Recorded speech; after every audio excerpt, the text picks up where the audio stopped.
At 25, buying a house sounds like winning. Everyone claps. Your parents are proud. Your friends say, "Wow, you've made it."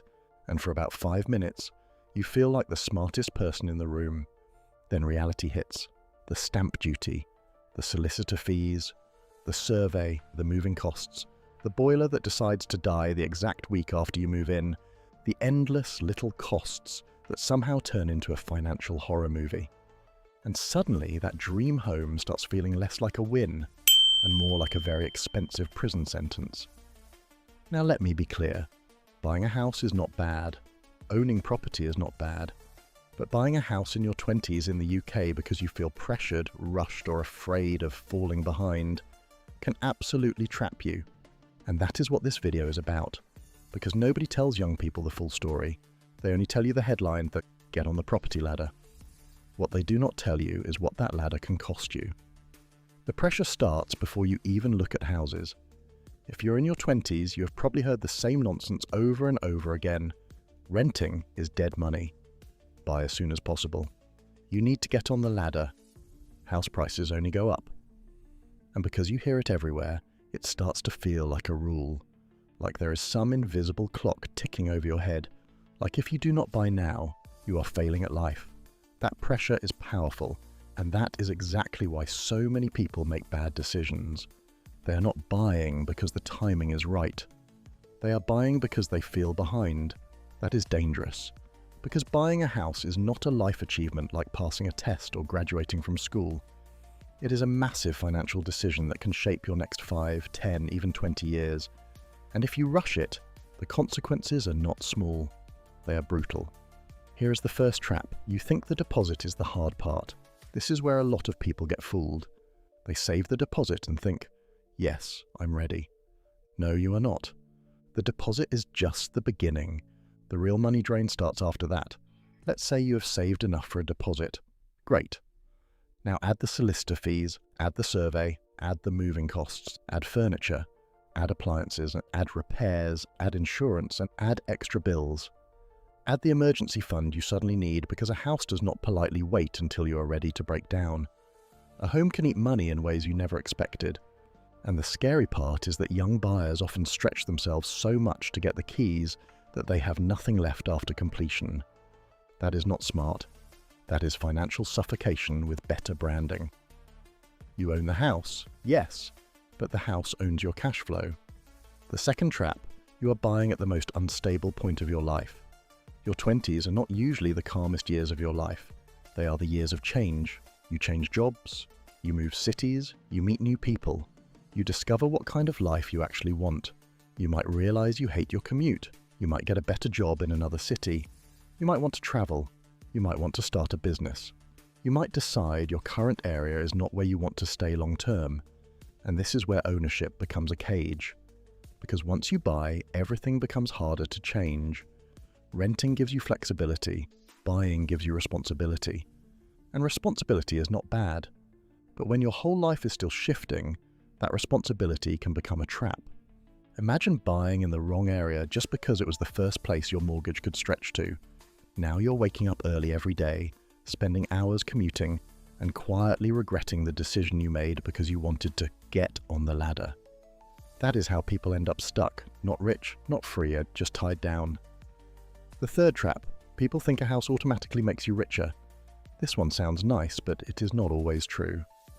Yes, property can build wealth over time, but a house is not magic. A house does not automatically make you better off just because you bought one. If you buy too early, overpay, borrow too much, or choose the wrong area, you can end up with a property that looks good from the outside and feels terrible in real life. And let us not forget this. Equity is not cash. You cannot flex equity at the supermarket. You cannot use equity to pay your gas bill. You cannot eat equity when your expenses hit hard. A lot of young buyers talk about building wealth but ignore how much of their income disappears into the mortgage, repairs, and rising costs. So yes, you may technically own an asset. But if the asset leaves you broke every month, then what exactly did you win? The fourth trap, mortgage payments can quietly take over your life. When people first buy, they usually focus on whether they can afford the monthly payment today. That is a mistake. Because a mortgage is not just a monthly payment, It is a long-term commitment that can change your lifestyle. It affects how you spend, how you save and how you travel, how you invest, how you deal with emergencies, how you live. And if rates change, your manageable payment can become a problem very quickly. That is the part many young buyers underestimate. Today it looks fine, next year it looks tight. After that, it feels like you are working just to keep the roof over your head. At that point, you are not building a life. You are servicing a debt.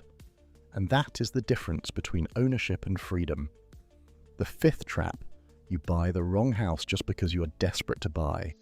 This is one of the biggest mistakes young buyers make. They are so focused on getting the house that they stop asking the right questions. Do I actually want to live here? Is this area right for me? Can I see myself here in 5 years? Is this property going to support my life or fight against it? Too many people ignore those questions because they feel pressure to buy now, so they settle. Wrong location, wrong size, wrong layout, wrong commute, wrong sacrifice. And then, a year later, they are looking at the walls like the house betrayed them. But the truth is, the house did not betray them. Pressure did. The sixth trap, renting gets demonized unfairly. Let us fix this one right now. Renting is not automatically stupid. Renting is not automatically wasteful. Renting is not failure. Sometimes renting is the smarter move. Why? Because it gives you flexibility. It lets you save, it lets you move for work. It lets you avoid major repair costs. It lets you figure out what kind of life you actually want before locking yourself into a mortgage. People love to talk about throwing money away on rent, but they never mention the money people throw away on rushed purchases, bad decisions, maintenance, and panic buying. Renting can buy you time, and in your 20s, time is valuable. Sometimes the best financial decision is not buying faster, it is waiting smarter. The real problem is not buying young, it is buying too early for the wrong reason. That is the heart of it. Buying a house in your 20s is not the trap. The trap is buying because you feel embarrassed. Buying because your friends did. Buying because your family pushed you. Buying because you think the market will explode tomorrow. Buying because Instagram made homeownership look like a flex. Buying because you want to look successful instead of being financially stable. That is where the trap begins. Because the worst property decision is not always the most expensive one. Sometimes it is the most emotionally rushed one. So when does buying actually make sense? Buying can make sense in your 20s if your life is stable, your income is solid, your deposit does not drain you dry, your emergency savings are intact, and you genuinely plan to stay there long enough for it to make sense. It also helps if you're not buying out of panic. You want to buy because the maths works, because the location works, because the timing works, because your life works. That is when home ownership becomes a good decision, not when you are trying to keep up with other people, not when you're trying to prove something, not when you are scared of renting forever. Fear is a terrible estate agent. Conclusion. So, is buying a house in your 20s in the UK a trap? For a lot of people, yes. Not because home ownership is bad, but because rushing into it too early can leave you broke, stressed, and boxed in. A house can be a great investment, but it can also be a very expensive mistake. And the difference usually comes down to timing.